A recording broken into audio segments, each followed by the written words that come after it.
We are headed towards a 10 trillion economy. India has now surpassed Japan to become the world's fourth largest economy. हम वहाँ कैसे पहुँचेंगे? And what is stopping us right now? 2034 में होता है, 35 में होता है, 36 में होता है. अपने को उसकी ज्यादा चिंता नहीं करनी चाहिए, ज्यादा निराश नहीं होना चाहिए. The economic growth we are talking about, you and me and the people younger today, they are contributing to it ना. तो कंट्रीब्यूट तो हम कर रहे हैं, पार्टिसिपेट कैसे करेंगे? The only way to participate is to become owners of this business.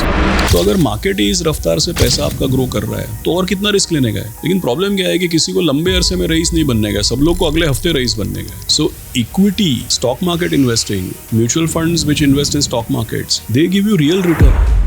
They say next 3 years में AI आएगा, so a lot of jobs are going to be lost. What kind of jobs are we going to create? You've seen bull runs, you've seen crashes, FOMO. ये सारा देखने का, what is the underrated skill which you feel is there in wealth management? Market में औसतन हर 5 साल में पैसा double हुआ है. आगे भी 5 साल के मतलब भाई 6 साल में होएगा, ठीक है. अगर स्टेट बैंक में आप पैसा रखिए तो 10% मिलता था, पीपीएफ में रखेंगे तो 12% मिलता था, पोस्ट ऑफिस में 10% मिलता था. ये SIPs क्यों हो रहा है, इन्वेस्टमेंट का बात क्यों हो रहा है? क्योंकि पिछले 25 साल में मैंने क्या देखा है कि 3 चीज चेंज हो गई. वन, एक इंग्लिश में प्रॉवर्ब है, हैबिट्स चेंज विद जनरेशंस. तो पूरे जनरेशंस ही चेंज हो गए. उनके प्रेफरेंसेस, उनकी risk appetite, education level, socio economic background, ambitions, expectations, पूरा जनरेशन चेंज हो. सेकंड इज दैट हमारा मार्केट और हमारा आर्थिक व्यवस्था चेंज हो गया. $6.5 बिलियन लगभग आप समझिए कि 50-55 हजार करोड़ रुपया हम लोग फॉरेनर्स का इंडिया में इन्वेस्ट किए हैं. Namaskaram. What if your next investment decision wasn't just about numbers, but about the way you think? My guest today doesn't just manage billions, he manages the mindset behind it. From steering Motilal Oswal to now White Oak Capital, he's seen Indian markets grow from chaos to conviction. Ever wondered why most people lose money in the market even when the Sensex is booming? Why your SIPs aren't going what the influencers promise? Today, we break the noise. Please welcome the voice of reason in Indian investing, Mr. Ashish Somaiya, on Who's on Air with me, Kamlaksh Shetty.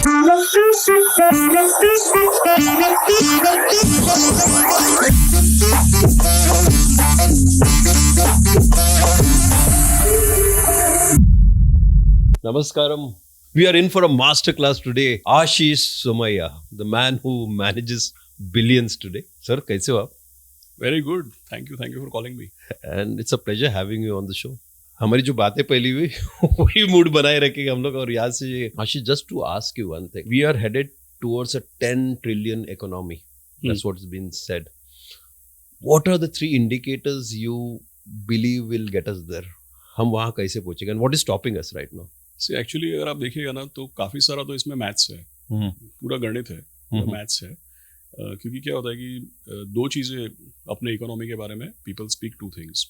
एक तो कि भाई it's one of the largest economy in the world, and second thing कि केवल largest होना enough नहीं है. Largest के साथ, क्योंकि what will get us to 10 trillion, तो अभी तो we are just over 4 trillion. So we have to grow at a certain rate to reach 10 trillion. तो हम लोग we are already amongst the largest. On top of it we are growing the fastest. क्योंकि देखिए 4 trillion होना केवल काफ़ी नहीं है. 10 ट्रिलियन पहुंचने के लिए एक रफ्तार से बढ़त इजाफा भी होना चाहिए ना.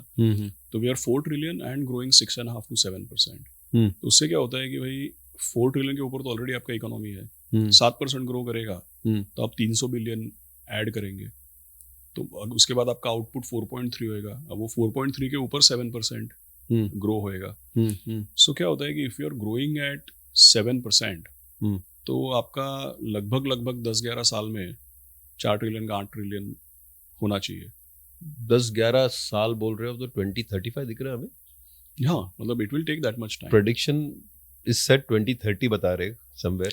सो एक्चुअली थोड़ा क्या होता है कि कमलाक्ष, समटाइम्स पीपल आर जैसे डॉलर, अभी आप सब ट्रिलियंस और डॉलर्स में रिपोर्ट कर रहे हैं ना. तो अभी रुपया 89, 87, 88 इस तरीके का है. अगर डॉलर डेप्रिशिएट होता है तो अपना डॉलर में we will be growing faster, right. अगर 7% के बजाय कभी 8-9% होता है तो वी विल ग्रो फास्टर. अगर कोविड नहीं आता तो वी वुड हैव ग्रोन 2 साल अपने बच जाते. So there are many factors जिसकी वजह से हेडविंड और टेलविंड, तेजी या मंदी आते रहता है. बट मैं आपको एक चीज़ बोलूँ कि अगर 2034 में होता है, 35 में होता है, 36 में होता है, अपने को उसकी ज़्यादा चिंता नहीं करनी चाहिए, ज़्यादा निराश नहीं होना चाहिए. क्यों, मैं आपको बताता हूँ. जैसे थोड़े समय पहले हमारे यहाँ पे भी ऐसा एक कंट्रोवर्सी हुआ था, क्योंकि जैसे गवर्नमेंट ने बताया कि भाई फलाना साल में 5 ट्रिलियन हो जाएगा. अच्छा. तो हमारे यहाँ पे बहुत बड़ा कंट्रोवर्सी हुआ. किसी ने बोला कि नहीं, ये साल में कैसे होएगा, आप जल्दी बता रहे हैं, ज़्यादा टाइम लगेगा, इतना जल्दी नहीं होएगा, थोड़े बाद होएगा. तो I found that whole controversy very funny. अच्छा. Why it was funny, I will tell you. क्योंकि आपको पता है कि दुनिया में कितना कंट्री है जिसका जीडीपी 5 ट्रिलियन कभी टच भी हुआ है. 3 कंट्री है, अमेरिका, चाइना और जापान. चौथा हमारा है जिसका 5 ट्रिलियन होएगा. बाकी किसी का होने ही नहीं वाला है. अच्छा. हाँ, नहीं होएगा. क्योंकि जैसे आई गिव एन एग्जांपल, थोड़े समय पहले वी क्रॉस्ड यूके, जर्मनी, जो अपने आगे थे, अपने इनको सबको क्रॉस किए हैं. अभी ये सब अपने से छोटे हैं और अच्छे साल में इनका ग्रोथ होता है 1%, 0.5%. 1.5% जीडीपी ग्रोथ हुआ तो मतलब हद हो गई, कमाल हो गया, मतलब तेजी आ गया. So we are 4 trillion plus 4.25 trillion and growing 7%. We are going to be only the 4th economy ever to cross 5 trillion. तो भाई देखो क्या है कि बाकी किसी का तो 5 ट्रिलियन होने भी नहीं वाला है, और जिसके यहाँ पे होने वाला है वो काम करने के बजाय, सेलिब्रेट करने के बजाय इस विवाद में उलझा हुआ है कि नहीं ये साल में नहीं होएगा, वो साल में होएगा. अरे भाई कोई भी साल में होएगा, तुम्हारा होएगा तो, बाकी किसी का तो होने भी नहीं वाला है. So we are all in the right place at the right time. There is a lot to be excited about, and we don't need to get too caught up. देखिए 2035 में अगर 8 ट्रिलियन होएगा, एग्जाम्पल, 2035 में 8 trillion होएगा तो लोगों का wealth थोड़ा जल्दी बनेगा. 2035 के बजाय 2037 में होएगा तो लोगों का वेल्थ थोड़ा लेट क्रिएट होएगा. जितना जल्दी होएगा उतना अच्छा है, but we should be excited कि भाई होएगा तो. So we as people in this country, what are the right things we need to do? जैसे SIP करो is a very investment. common investment का है. The people, they're just following the herd अभी फिलहाल जो चल रहा है, और what are the things we should really get into? So जैसे आपका क्वेश्चन में 2 पार्ट है. एक तो इन्वेस्टमेंट पे आते हैं, लेकिन पहले आपने और भी डीप क्वेश्चन पूछा, इंपॉर्टेंट क्वेश्चन पूछा कि भाई as a country what we need to do. So देखिए सबका अपना अपना रोल है, सबका अपना अपना काम है, और ये मतलब it's like a very there are, I mean, innumerable things I can really think about. जैसे फॉर एग्जाम्पल जो स्टूडेंट्स हैं उनको पढ़ना चाहिए साइंस की तरफ, इंजीनियरिंग की तरफ, invention, innovation, curiosity. So for example education system बहुत इंपॉर्टेंट है. सेकेंड अगर आप देखेंगे तो इंफ्रास्ट्रक्चर बहुत इंपॉर्टेंट है. जैसे गवर्नमेंट आप देखिए हर जगह पे रोड्स बन रहे हैं, पोर्ट्स बन रहे हैं, पावर जनरेशन पे काम हो रहा है, पावर जनरेशन में ग्रीन एनर्जी पे काम हो रहा है, राइट. कि भाई पावर जनरेशन होना चाहिए, इंडस्ट्रियलाइजेशन होना चाहिए, बट एनवायरनमेंट को ध्यान में रखते हुए होना चाहिए. Then there is a large part of our population whom the government has started supporting for food, medicines, money. That is very important. Because अगर आपके कंट्री में ऐसे लोग रहेंगे जिनको ये चिंता करनी पड़ रही है कि भाई कल का रोटी किधर से आएगा, कल का रोटी किधर से आएगा वो नहीं पता है, तो बंदा पढ़ाई कैसे करेगा. और प्रोडक्टिव, मतलब you want people to go for education, you want people to be productive. उसको पता ही नहीं है कि कल का रोटी किधर से आने वाला है, तो कैसे प्रोडक्टिव होएगा और कैसे एजुकेशन का ध्यान देगा. So that the minimum level of subsistence जो बोलते हैं, that the government has started taking care of. उससे भी इम्प्रूवमेंट होता है. तो एजुकेशन है, इंफ्रास्ट्रक्चर है, taking care of the lowest strata of the society so that they can focus on better things other than just their worry about survival. So many things which we are doing right. And the other thing जो मैंने आपको starting में बोला कि गणित है. गणित क्यों है? क्योंकि देखिए जब अब एक कंट्री का बात करते हैं, ग्रोथ का बात करते हैं, तो growth is always some mathematics of population and productivity. कितने लोग हैं, कितना उत्पादन करते हैं, how many people are there, how productive they are. अभी प्रोडक्टिविटी में सबसे बड़ा कॉन्ट्रीब्यूशन एज का होता है. अच्छा. तो एज तो अभी 140 करोड़ पीपल है हमारे पास, but in the next 10 years what you will find is that maximum of those people, see 10-15 years back maximum people were kids or babies. In the next 10-15 years maximum people in our country will be in their working age, they'll be in the prime of their youth. So their productivity will be the highest. So one of the things as a country what we need to do is we need job creation. We need the youth to be productively directed, क्योंकि right age profile का highly productive working age population का youth तो हमारे पास highest रहेगा. By some accounts पूरे world का जो वर्किंग एज पॉपुलेशन है उसका 30% इंडिया में होगा इन द नेक्स्ट से 8 to 10 years. So we will be the world's biggest consumer force and the world's biggest labor force. तो ग्रोथ तो अपना पक्का होएगा, ग्रोथ तो होएगा. कितने लोगों को हम लोग प्रोडक्टिवली उस ग्रोथ का भागीदार बना सकते हैं, that is the crucial part. We don't want anybody to left behind. So you said we need to get more jobs to be put across. That's one We thing. need that, yes. I'll come back to the SIP question again. हाँ, investment लगेगा, we will discuss that, yes. But once saying that, they say next 3 years में AI आएगा, so a lot of jobs are going to be lost. What kind of jobs are we going to create? तो actually है ना, हमेशा इसका answer नहीं होता है. लेकिन देखिए, आप एक चीज़ पे ध्यान रखिए कि भाई you know I think 1700s में टेक्सटाइल जो होता है ना, पूरा का पूरा मैन्युअली होता था. फिर वीविंग मशीन आया, तो हड़ताल हो गया, स्ट्राइक हो गया कि भाई how can you bring machines, how can you जो चीज इंसान कर रहे हैं उसके लिए आपने ये वीविंग मशीन और ये सब लाया क्यों? तो हड़ताल हो गया कि भाई हमारा नौकरी चला जाएगा, ये सब मशीन आएगा. तो क्या होता है कि ये तो मैंने आपको 400 साल 500 साल पुराना एग्जाम्पल दिया जानबूझ के, लेकिन ह्यूमन हिस्ट्री ऐसा है कि जितनी बार कहीं भी कोई भी इंडस्ट्रियलाइजेशन, ऑटोमेशन, टेक्नोलॉजी जब भी डिप्लॉय हुआ है तो ऐसा डर प्रतीत हुआ है. There has always been that fear, but human beings have always moved on. अपने हिस्ट्री का अपना लीजिए. My mother was working in a bank. Late 80s में कंप्यूटराइजेशन चालू हो गया, तो बैंक में हड़ताल होते थे कि भाई इतने कंप्यूटर लगाएंगे तो बैंक का स्टाफ क्या करेगा. But today we have more number of banking employees ना, we have more branches and more. लोग बोलते थे कि ब्रांच क्यों चाहिए, सब एटीएम हो जाएगा, सब इंटरनेट हो जाएगा. तो इंटरनेट भी है, बैंक का ऐप भी है, सब कुछ है, यूपीआई भी है, लेकिन फिर भी ब्रांच तो बढ़ते जा रहा है. And number of employees of banking industry is rising. So I think nature of jobs will change. Nature of jobs will change. We might be doing different things. See, if a lot of the mechanical things or analytical things or number crunching is done by AI, then maybe we will be more gainfully deployed. Maybe we need more performing artists. Maybe we need more jobs in tourism. You know, The profiles have to be kind of job understood. profiles change होएगा, लोगों के requirements change होंगे, दुनिया change होगी. So we should not worry about it really, if you ask me. Great. We should just see how we can be more and more efficient and productive. This is going to give a lot of good feeling to a lot of people around here, because I hear every day कि आएगा तो ये होगा, ये होगा. I said things are going to happen. I mean, people were worried when I think the cars also came. Of course. But then now everybody's driving. All of us are driving around.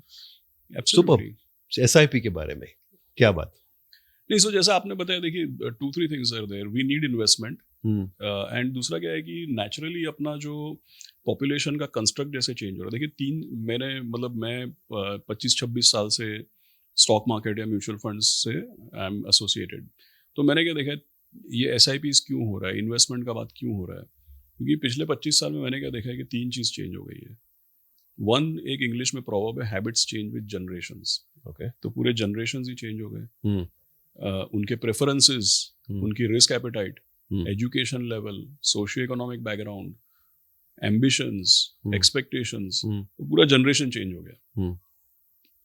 Second is that हमारा market और हमारा आर्थिक व्यवस्था change हो गया. Market is better regulated.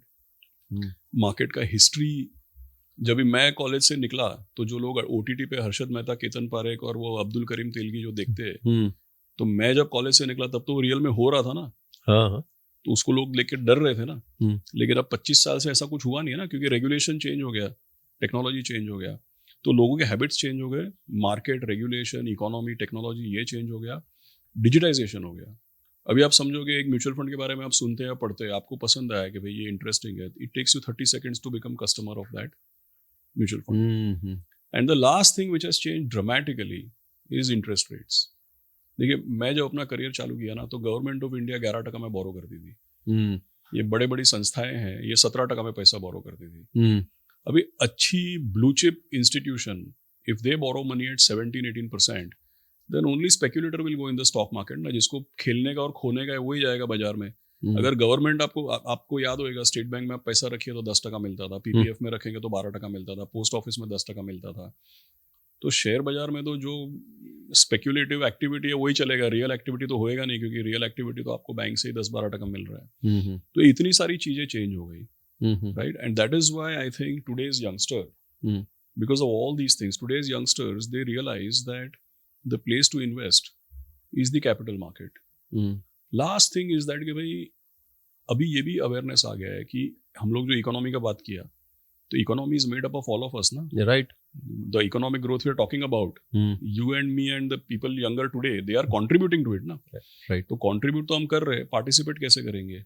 The only way to participate is to become owners of these businesses. The only way you can be owners of the businesses, or a part owner or a fractional owner of the business, is by owning the stocks.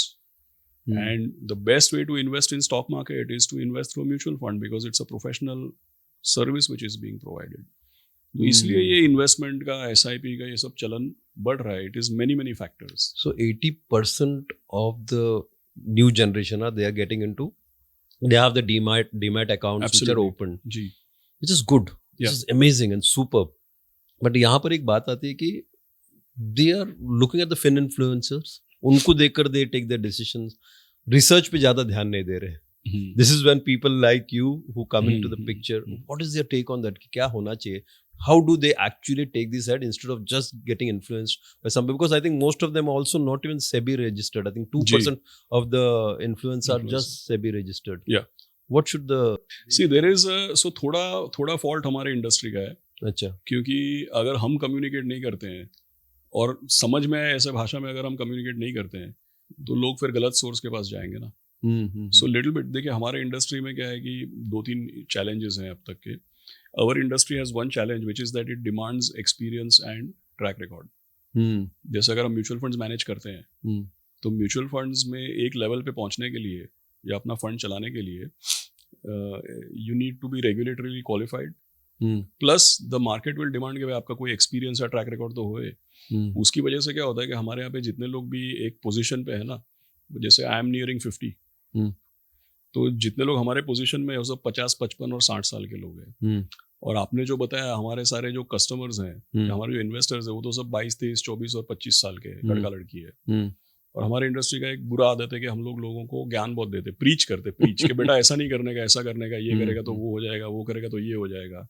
अभी आज के जो young लोग हैं, हकीकत ये है कि दे आर बेटर मतलब मैं जब भी 24 साल का था, तो मेरा जो एजुकेशनल बैकग्राउंड था, मेरा जो सोशियो इकोनॉमिक बैकग्राउंड था, जो मेरे को मार्केट के बारे में ज्ञान था या नहीं था, या जो अपना रेगुलेशन था, जो स्टॉक मार्केट और जो टेक्नोलॉजी था, या जो अपनी इकोनॉमी थी, तो जब मैं यंग था तब मेरे को ये सब एनवायरनमेंट कैसा मिला या कैसा प्रतीत हुआ, वर्सेस आज जो 24 साल का लड़का या लड़की है, वो अलग प्राणी है ना.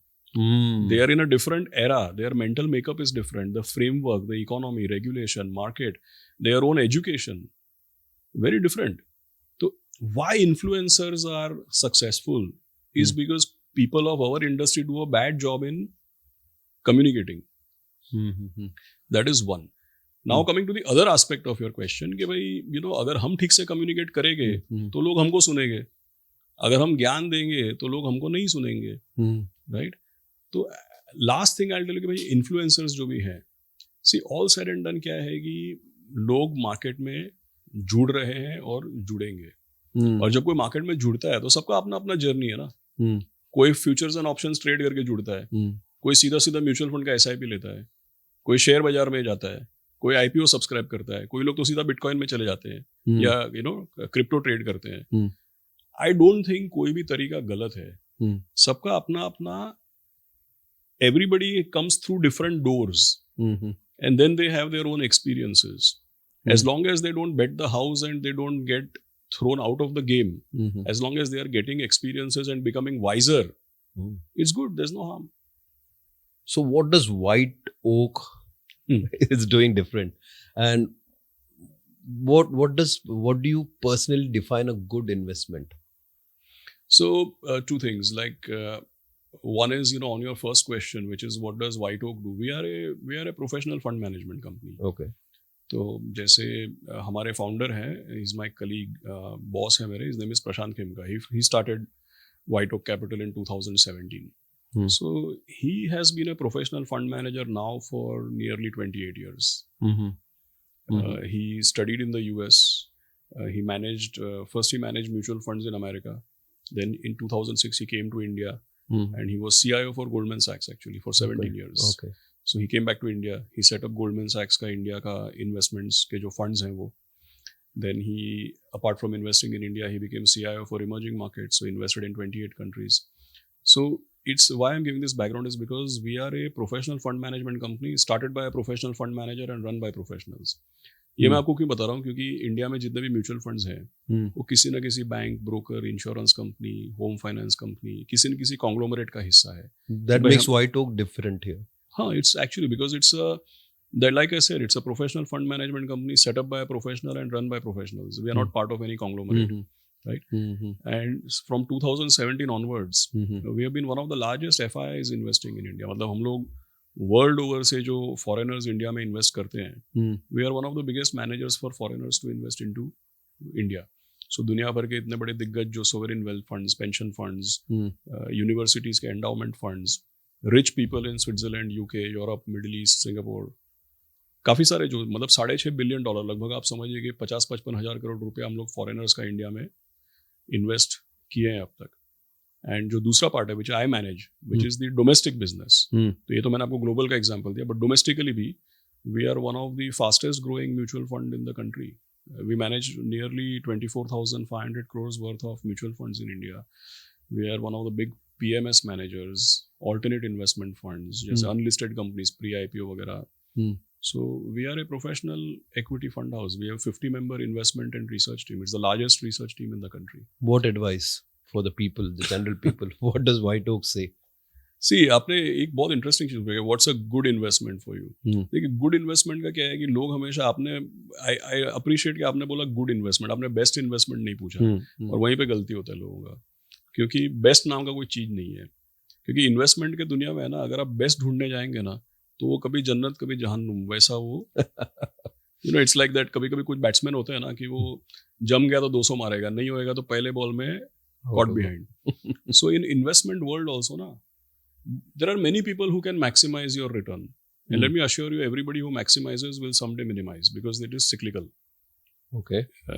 Most phenomena related to investing in the stock market or investing in the capital market or in real estate, for example, lot of the economic phenomena, they are cyclical in nature.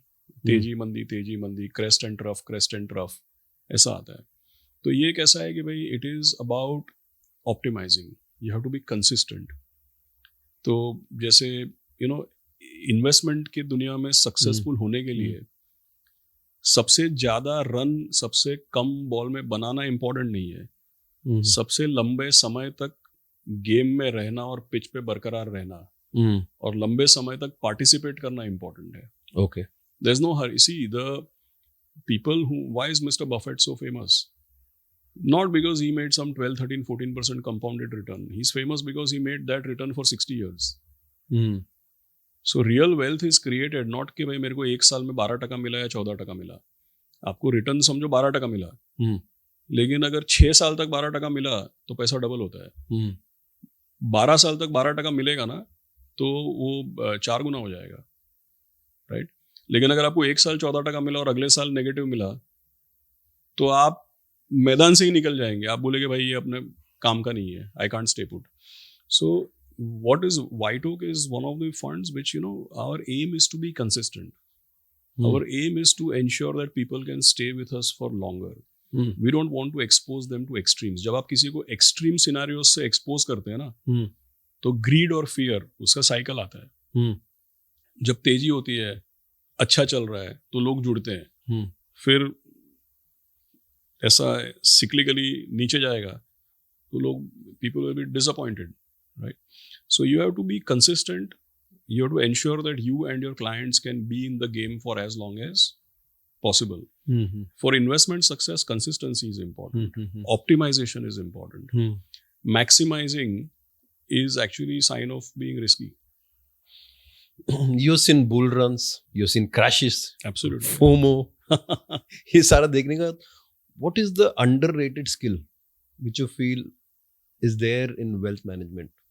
जो skill होना चाहिए ना कि लोगों को देखो what you said makes a lot of sense. I'm sitting here, I'm also observing and understanding a lot of things sitting here. No? Though been there and done it types, but ji lot of learning is happening here. आपके हिसाब से क्या चीज है जो लोगों को actual में पता होना चाहिए? Despite we almost Underrated, answered this हाँ. question, but still if you can नहीं, define it. अंडररेटेड स्किल आप जैसे मैं आपको बताता हूँ कि ऐसा एक मिसपरसेप्शन है, मिसअंडरस्टार्टेड है इन्वेस्टिंग को लेकर के। तो क्या होता है कि हमारे यहाँ पे जो जितने फाइनेंस प्रोफेशनल्स हैं बहुत पढ़े लिखे हैं ना, मतलब I am chartered accountant, best of B schools, IITs, you know. तो मतलब कई बार ऐसा डिस्कशन होता है, आप समझो टीवी देखो या आप कहीं पे किसी का भाषण सुनो, तो कभी कोई डिस्कशन ऐसा लगता है कि भाई अगर ये स्टॉक मार्केट में नहीं होता तो ये तो रॉकेट चला रहा होता, मतलब इतना right. So the maths and the economics is important, there is no doubt, it is very important, but I am more focused on your question which is the underrated skill.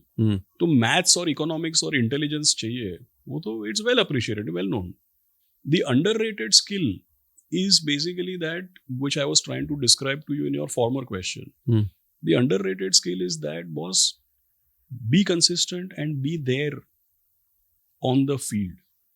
तो जैसे मैं कई बार लोगों को बोलता हूँ कि हमारे बिजनेस में या इन्वेस्टिंग में टैलेंट सबको मालूम है, टैलेंट क्या चाहिए, इकोनॉमिक्स आना चाहिए, मैथ्स आना चाहिए, गणित, बट एक्चुअली मेरा लर्निंग ये है कि भाई टैलेंट नहीं, डिसिप्लिन ज़्यादा इंपॉर्टेंट है। आप इन्वेस्टमेंट ऐसे करो कि आप गेम में रह सको, ऐसा रिस्क मत लोगे मतलब आप मतलब you get thrown out. So talent investing, जैसे आपने SIP का बात किया, तो SIP क्या है, हर महीने आप कुछ कमाते हैं, अगर सही सही करेंगे तो खर्चा कमाई से तो कम ही होएगा, तो कुछ सरप्लस बचेगा आपका। तो हर महीने कंसिस्टेंटली इन्वेस्ट करो, इन्वेस्ट ऐसे करो कि आप हाईएस्ट रिटर्न, बेस्ट परफॉर्मर, उसको चेज मत करो।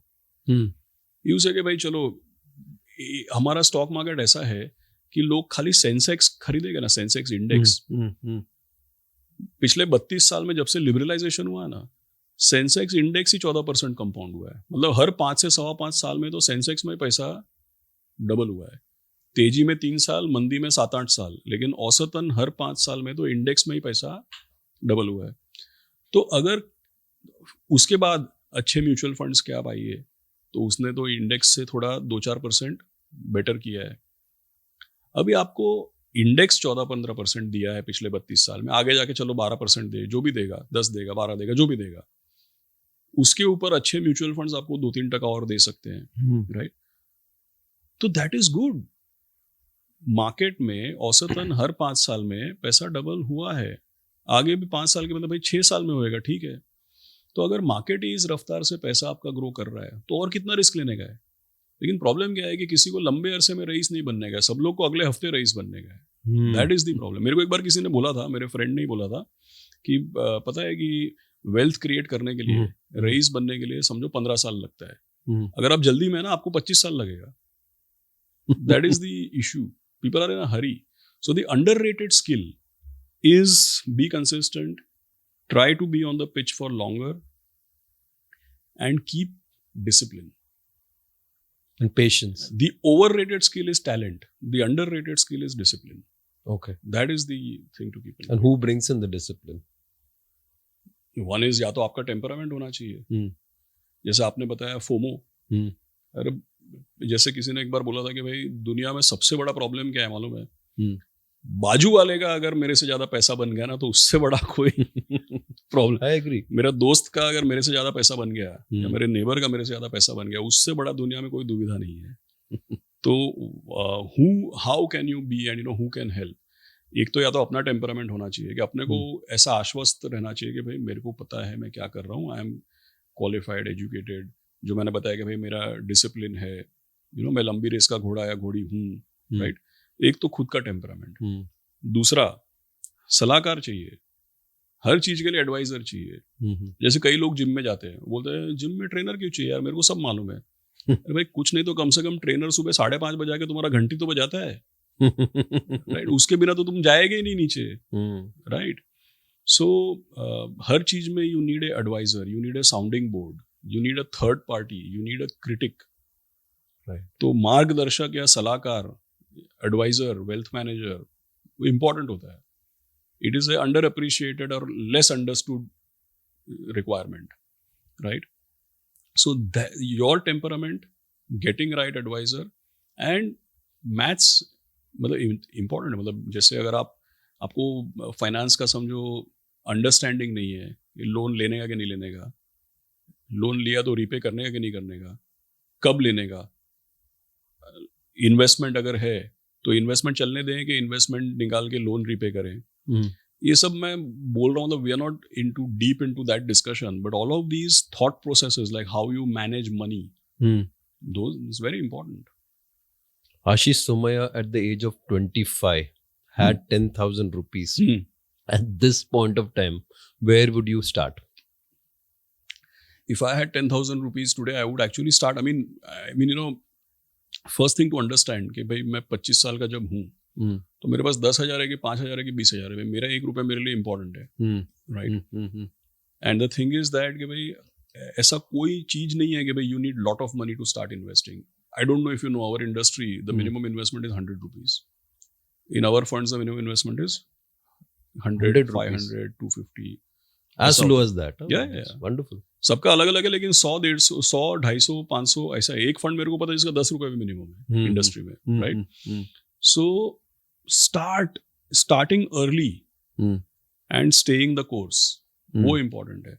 यार ये 10,000 रुपए कम है यार, मेरे पास 10 लाख रहेगा ना तब इन्वेस्ट करेगा, वो होएगा ही नहीं, 10 लाख जमा ही नहीं होएगा कभी. ऐसा इंतजार करेंगे तो जो है उससे चालू करो, अभी चालू करो. और जितने यंग लोग हैं ना इंडिया में, that's going to be our richest generation. See when we were younger, right? Our generation is probably now late 40s, 50s.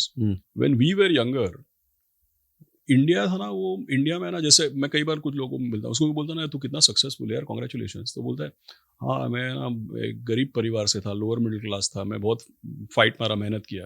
बोले भाई 1970, 1980 में पूरा इंडिया ऐसा था. कुछ मतलब ऐसा उखाड़ा नहीं है, right? But today the people who are young, their careers and their investment journey will coincide with India's best timing in history. हम लोग जो बोलते हैं, हमने बात किया 10 ट्रिलियन होएगा, तो वो तो उनके कार्यकाल में होएगा ना, हमारे कार्यकाल में हम लोग तो रिटायर हो जाएंगे तब तक, एग्री, राइट? तो अभी जो यंग लोग हैं, their investment and professional journey will be concurrent with India's best growth phase. तो जितना जल्दी इन्वेस्टमेंट करना शुरू करेंगे और जितना लंबे समय तक उसमें पार्टिसिपेट करेंगे, उतना ज्यादा गेन होएगा. मेरा करियर 25 साल से है, बट इंडिया का बेस्ट पीरियड तो मैं पिछले 5-7 साल में देखा है. मेरे करियर में 1999 से लेकर के 2013-14 तक मैंने जो देखा है, बहुत ऊंच नीच हुआ. अभी भी आप देखिए 2019-20 कितना डिजास्टरस था. तो मार्केट सिक्लिकल है, लेकिन अगर आप इंडिया का इकोनॉमी और हमारा मार्केट देखेंगे ना, तो late 90s, early 2000s, mid 2000s, there was, you know, the regulation was evolving, the market, the economy, so many things were just evolving. Today we are a much stronger, much better country and economy. So people who are young today, they are going to have the best ride. And you said discipline is the key to most of the things. In a world of dopamine, distractions, इतने सारे distractions हो रहे हैं लोगों में. You see, staying focused and being very clear of what you're going to do. ये 25 साल वाले बच्चे कैसे समझेगा? What are the things they should do right? आपको पता है, मेरे को ऐसा related question किसी ने पूछा था कि what will be the biggest differentiator? Like how can I differentiate myself? I said भाई जब हम जवान थे ना, जब हम बच्चे थे, तो डिफरेंशिएट करने के लिए बहुत पढ़ाई करना पड़ता था, या तो बहुत मेहनत करना पड़ता था. ऐसे अभी तुम्हारा बेस्ट एजुकेशन, इतने बढ़िया स्कूल्स, इतना इन्फॉर्मेशन, इतना technology, everything at your disposal, right? अभी तुमको अपने आप को डिफरेंशिएट करने के लिए, जब हम बच्चे थे तो अपने आप को डिफरेंशिएट करने के लिए having discipline was not enough. Today having discipline, knowing what you want to do and being focused, that itself is the differentiator. Right? I tell many young people that if you are today 30, let's say somebody is 35 years old today, example. Imagine, you know, you run a business, you hire people. Have you ever met a 35-year-old who has worked in the same company for last 10 years? Minimal, I mean 0.1% पे चला जाएगा वो. अगर मेरे company में अगर कोई 35 years का है और 10 साल से मेरे कंपनी में है, I can bet today that person will go the furthest. मैं ये नहीं बोल रहा हूँ कि people should not change their job, but मैं ये बोल रहा हूँ कि अगर आपने एक कंपनी में 10 साल रह के कंट्रीब्यूट किया, मतलब मोटा मोटी आपने उस कंपनी को बिल्ड करने में हेल्प किया, तो you will go the farthest. उससे बड़ा कोई, मतलब staying focused, knowing what you want, driving in that direction, उससे बड़ा डिफरेंशिएटर बचा नहीं है अभी. Consistency is the key. आज की दुनिया में मोर सो. देखिए पहले भी था, लेकिन पहले क्या था, बीइंग 30 साल पहले being disciplined, being consistent was not enough. You had to get the best of education, the best of information. Technology was not freely available. 30 साल पहले अगर मेरे घर पे कंप्यूटर है, आपके घर पे कंप्यूटर नहीं है, तो बहुत फर्क पड़ता था. अभी कौन है जिसके पास इंटरनेट नहीं है, बताओ. सबके पास है, तो वो डिफरेंशिएटर तो चला गया. पहले जितनी स्कूल्स थी उसके मुकाबले अभी ज़्यादा स्कूल्स, ज़्यादा एजुकेशन, ज़्यादा कॉलेज, ज़्यादा MBA, ज़्यादा यूट्यूब. मतलब अवेलेबिलिटी, मतलब पहले हम डेफिसिट में थे, अभी हम एबंडेंस में है. तो पहले है ना, डिसिप्लिन और consistency was not enough. Resources का अभाव था. अभी रिसोर्सेज का अभाव नहीं है. Now consistency and discipline is a even bigger differentiator. Distraction कैसे हटाएंगे फिर?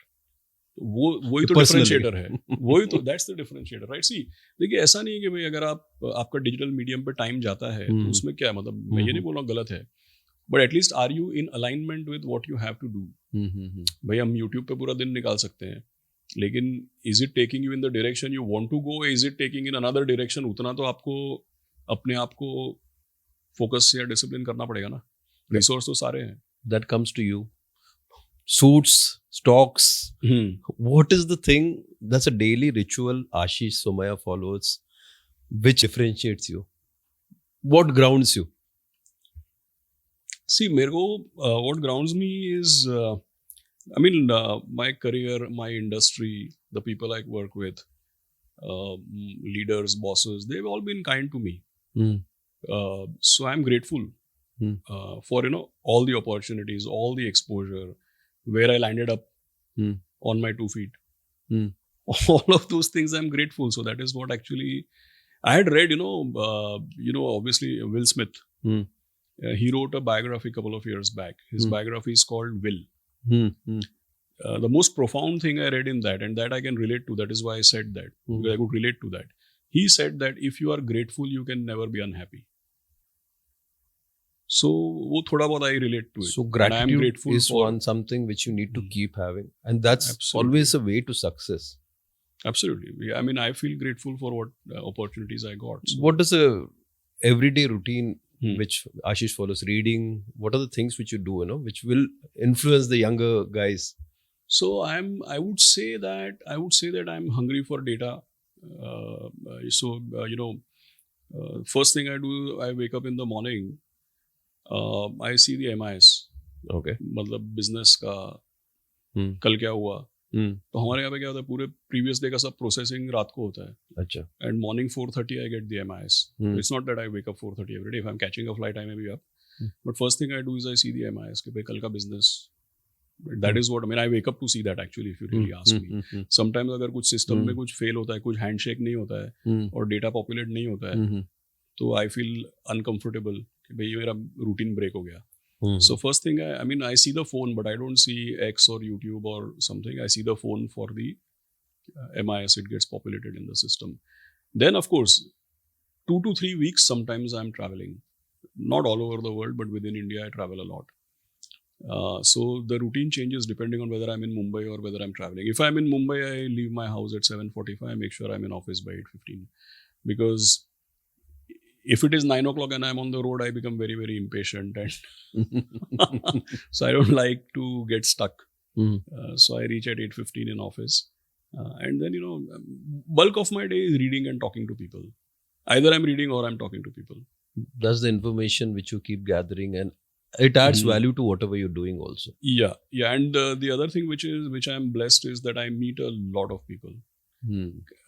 इतने लोगों को मिल लेते हैं, इतने लोग ही इतने सवाल पूछते हैं और इतने सारे डिस्कशंस होते हैं. So that itself is pretty rich. That adds value to a lot of us, right? I mean, ये एक हैबिट होना चाहिए कि let's meet people, understand the growth factor is. हाँ, so actually to meet people से क्या है कि to meet people मेहनत करना पड़ता है.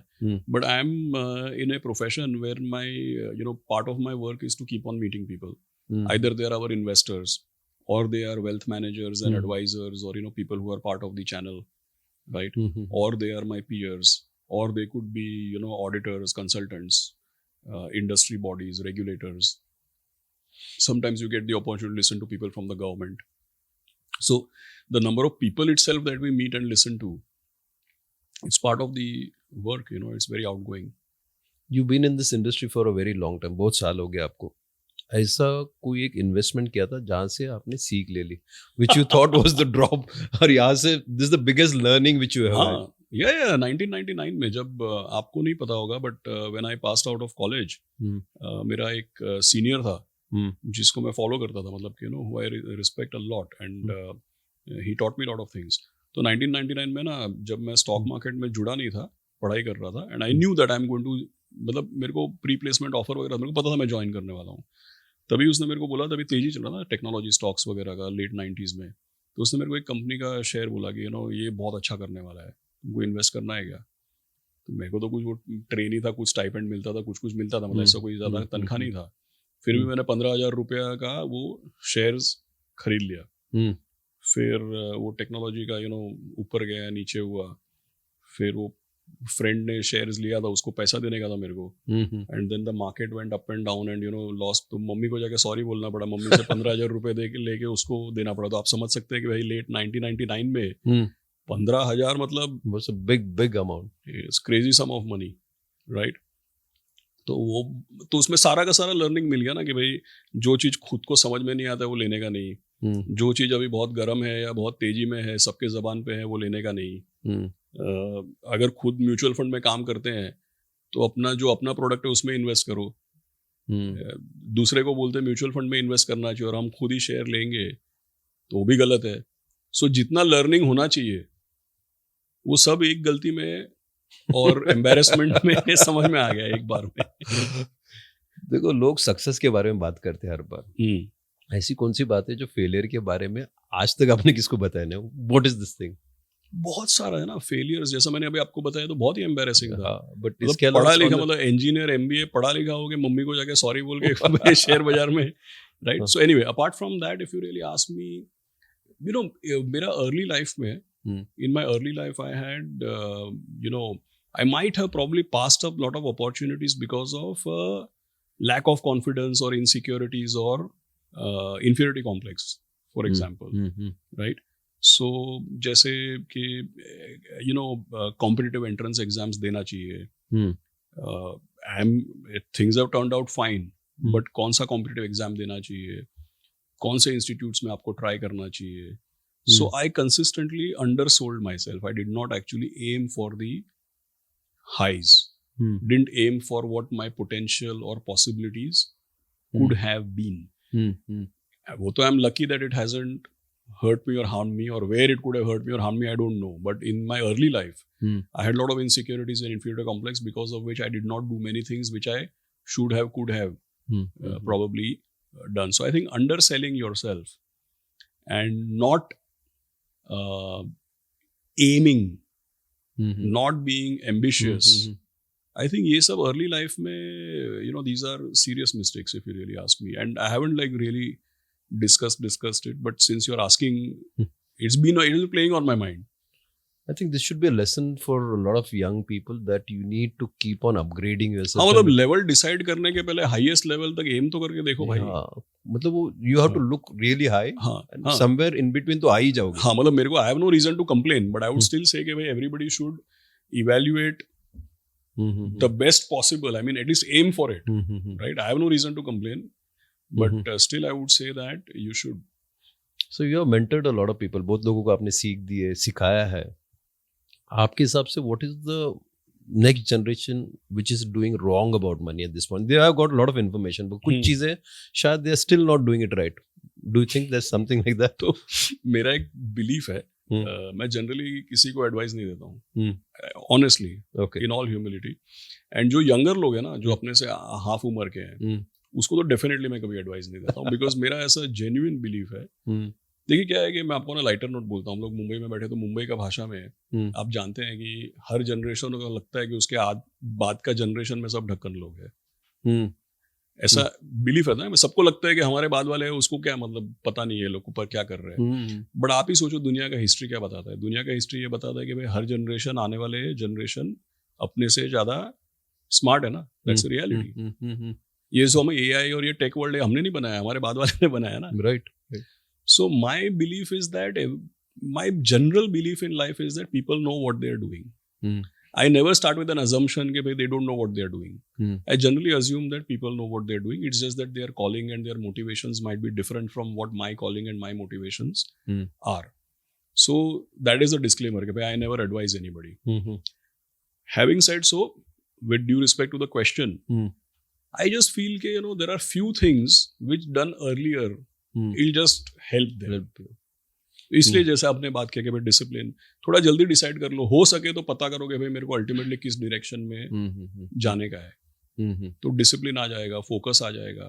The earlier you get clarity is better. Otherwise तो life is full of experiences. मतलब सबका अपना अपना स्वर्ग में जाने का अलग अलग तरीका है, तो मतलब अपन किसको क्या तरीका बताएंगे. चलो हम 80s 90s के बॉर्न हुए जो लोग हैं, इनके लिए क्या सीख है? Because people have not done any kind of investment, but they have reached a point in life 50s में आ गए, 50 प्लस हो रहे. कुछ है तरीके जो उनके लिए भी होप देता है कि हो सकता है करके? It's never late. स्टार्ट करने का है. हम लोग सब लोग को 80-90 तक जीने का है और आगे 30 साल है. So people who, I mean, there is nothing like late really, if you ask me. Okay. Earlier the better. But like we gave an example, I think every 5 years market has doubled the money. Okay. In future, interest rates are down, inflation is down, India's risk level is down.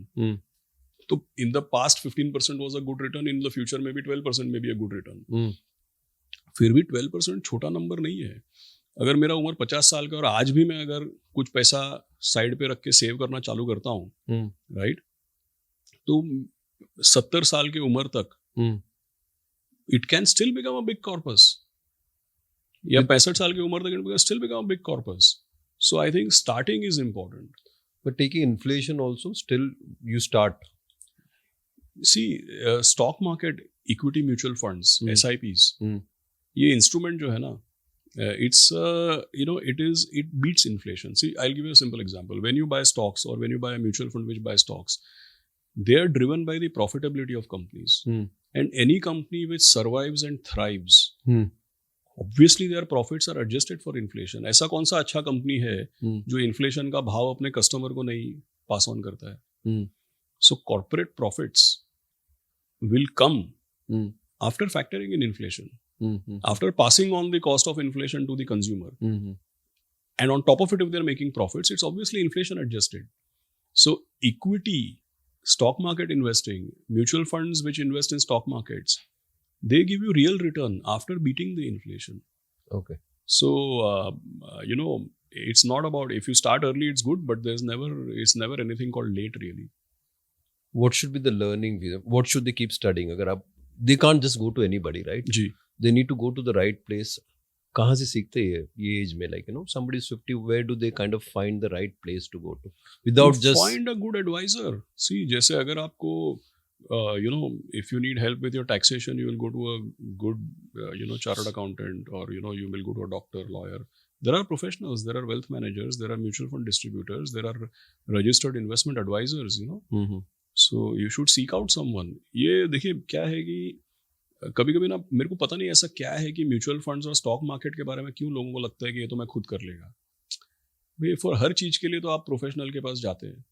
तो money तो बहुत important चीज़ है, उसमें तो आपको professional का input लेना चाहिए. आई थिंक हियर लोगों को क्या डर रहता है ना कि मैं किसी के पास जाऊंगा ना तो मैं इधर 10 रुपया खर्चा कर रहा हूँ, उधर 25 रुपया खर्चा करूंगा. That's the fear most of the people have, कि probably going to a professional organization is where they'll spend more money than what they are doing on their own. हाँ, but you know what, see, the thing is like this, that a mutual fund, a mutual fund advisor, registered investment advisor, a wealth manager, all of these people are in existence. See क्या होता है कि when people do investment directly, you will end up investing in what is talk of the town or what is popular or what you said fin influencers, right? ऐसा बोलते हैं ना कि when the service is free, you are the product. Right. तो ऐसा नहीं है कि मतलब जो ऐसा थोड़ी है कि सब लोग मुफ्त में ऐसे ज्ञान बांट रहे हैं. Correct. So that can actually put you on the wrong path. You might end up making some grievous mistakes with your money. उससे अच्छा तो ये है कि भाई आप एक्सप्लोर करिए, जिसके ऊपर भरोसा बैठता है उसके साथ आप काम करिए कि भाई ये म्यूचुअल फंड का परफॉर्मेंस अच्छा है, ये लोग कंसिस्टेंट है, ये इसका कंटेंट है, या ये क्या बोलता है मेरे को समझ में आता है, ये मेरा वेल्थ मैनेजर, ये मेरा चार्टर्ड अकाउंटेंट है, ये मेरा एडवाइजर है, राइट? जिस पे भरोसा बैठेगा और जिसकी बात आपको जचेगी। बट डॉक्टर के पास भी जाते हैं तो लोग 2 ओपिनियन लेते हैं जब कोई सीरियस मामला होता है, राइट? तो डॉक्टर, कभी कभी लोगों को डॉक्टर पे भरोसा नहीं बैठता है तो बोलते हैं यार और एक डॉक्टर को पूछते हैं। कभी कभी लीगल एडवाइस में भी होता है कि यार ये बोला ठीक है लेकिन और एक को पूछ लेते हैं। That's part of life. For everything we are seeking out a trusted. कभी किसी को जिम इंस्ट्रक्टर है वो पसंद नहीं आता, बोले नहीं दूसरे, डाइटिशियन पसंद नहीं आता, बोले दूसरा वाला। So that's part of life. You see, identifying somebody who you will trust and identify something who suits you. For everything it is part of life. घर लोग इंटीरियर बनाते हैं, बोलते नहीं इसका मेरे को प्लान नहीं पसंद आया। So you will always seek out the person who you relate with. तो फाइनेंस में और इन्वेस्टमेंट में तो ज़रूर करना चाहिए आपको। इंश्योरेंस के लिए, इन्वेस्टमेंट के लिए ज़रूर आपको गाइडेंस लेना चाहिए। देखिए 2-5 साल 10 साल अब चलो आपने गाइडेंस लिया, सब ठीक हो गया, ऐसा मौका भी आएगा आपको लगेगा कि भाई अब मेरे को I know what to do, तब आप इवैल्यूएट करिए अपने options. But to begin with तो एटलीस्ट आपको You always need somebody hand who holding can चाहिए। hand holding. What does White Oak do in that case? So we are obviously not a advisor or a wealth manager. We are, we manage money. Okay. So what happens? Investors, they'll go to a wealth manager or their chartered accountant or a advisor or a mutual fund distributor, and then they will say, "Okay, mere ko, I want to save this money." Then they will, counsel them. What is your purpose? What are your goals?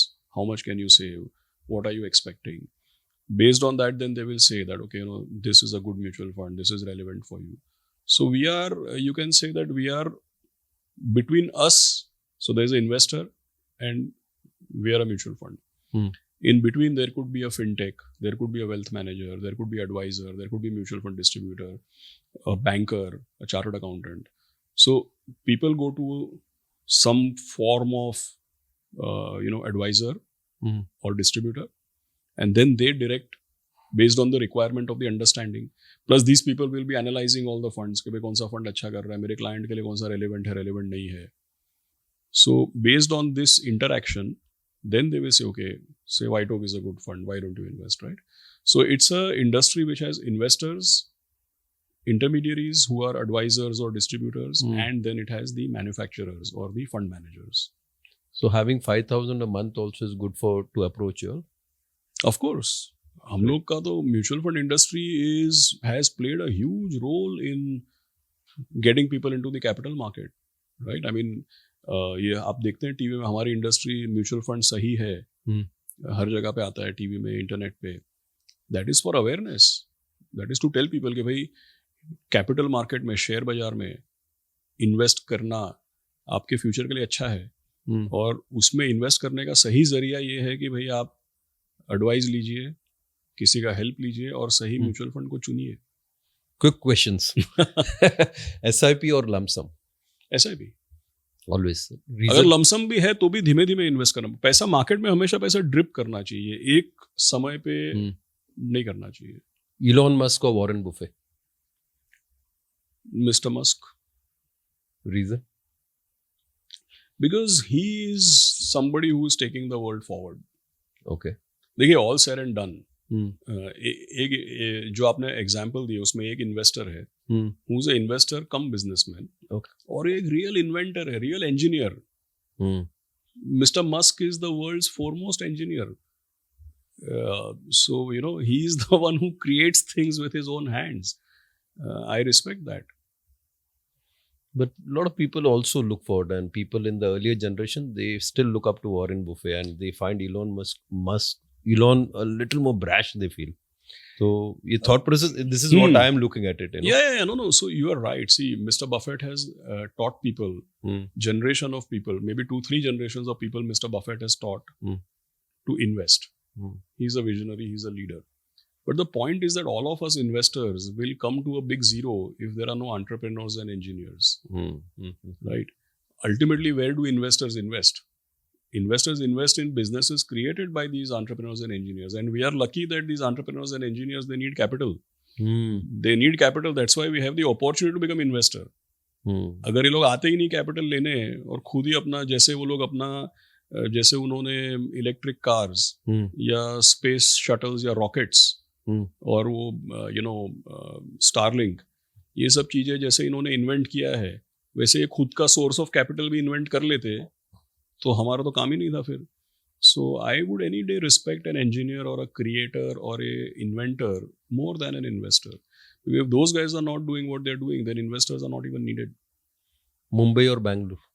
Mumbai. अपना वाला जगह है इसलिए. Mumbai is Mumbai. I mean, it has a character. It has a style. It has a character. Bangalore में भी है, मेरे को इतना अवेयरनेस नहीं है. मैं हर महीने बैंगलोर जाता हूँ, बट आपने दो में से एक चूज करने को बोला तो मुंबई.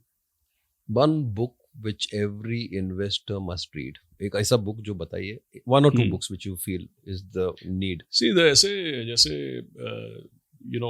ऐसा बोला जाता है जैसे The Intelligent Investor by Benjamin Graham, right?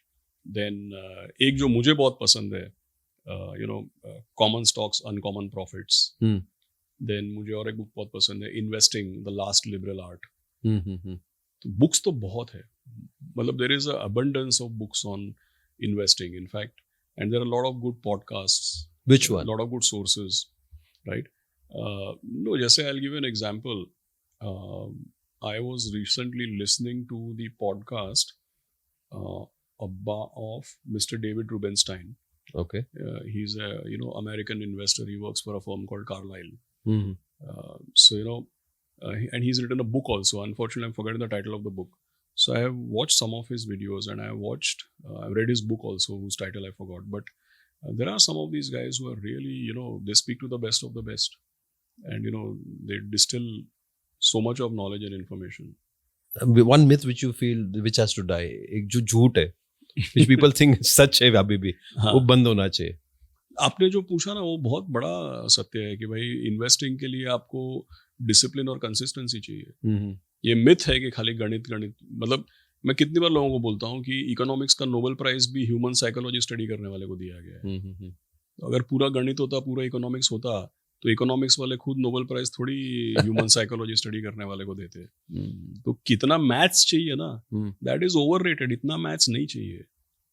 जो आपने पहले बोला, डिसिप्लिन अंडररेटेड है, कंसिस्टेंसी अंडररेटेड है. आपको बहुत सारा मैथ्स आता है, लेकिन आप गलत समय पे खरीदते हैं, गलत समय पे निकल जाते हैं, कंसिस्टेंसी नहीं है, पेशेंस नहीं है, तो पूरा मैथ्स है ना, वो 1 × 0 0 हो जाएगा. लेकिन डिसिप्लिन रहेगा ना, तो वो टैलेंट के अभाव को ओवरकम कर सकता है. The final one trait which you look at while hiring, आप कैसे लोगों को देखते हैं आपके फर्म में लाने के लिए? जो लोग फीडबैक लेते हैं, ओपन माइंडेड रहते हैं, willing to learn and move on. Okay, right. जो लोग ज़्यादा मतलब कभी कभी पीपल आर टू फिनिकी, मतलब उसको किसी को पूछेंगे ना तुम क्या करने का है, तो बोलते हैं CEO बनने का है. फिर अगर आप उसको अगले हफ्ते बोलेंगे ना कि इधर जाके उसको मिल के आए, काम करके, बोले ये मेरा काम नहीं है. So flexibility, open mindedness, taking feedback, listening, and resourcefulness, getting things done, that is very important. These are the traits people need to have also for the next generation. Is a must. Yeah, absolutely, very important. Listening is important, accepting is important, open-mindedness is important, flexibility is important, all of these. Coming back to our country, we are on the right track. Absolutely. थोड़ा fast या थोड़ा slow हो सकता है, लेकिन Daryl होने का डर नहीं है मेरे को. Superb. Such a thing to go about with. Thank you so much. Thank you. Ashish, it's such a pleasure you waited, and thank you so much for being with us. Wow, this was packed with insights. Ashish, thank you so much for breaking it down with such clarity. If this episode helped you to rethink money, investing, or your own mindset, hit that follow button, share it with a friend. And remember, your biggest investment is your awareness. Keep watching us and make sure that you press that subscribe button, because this will help us to bring in a lot of good guests on the show. Thank you so much.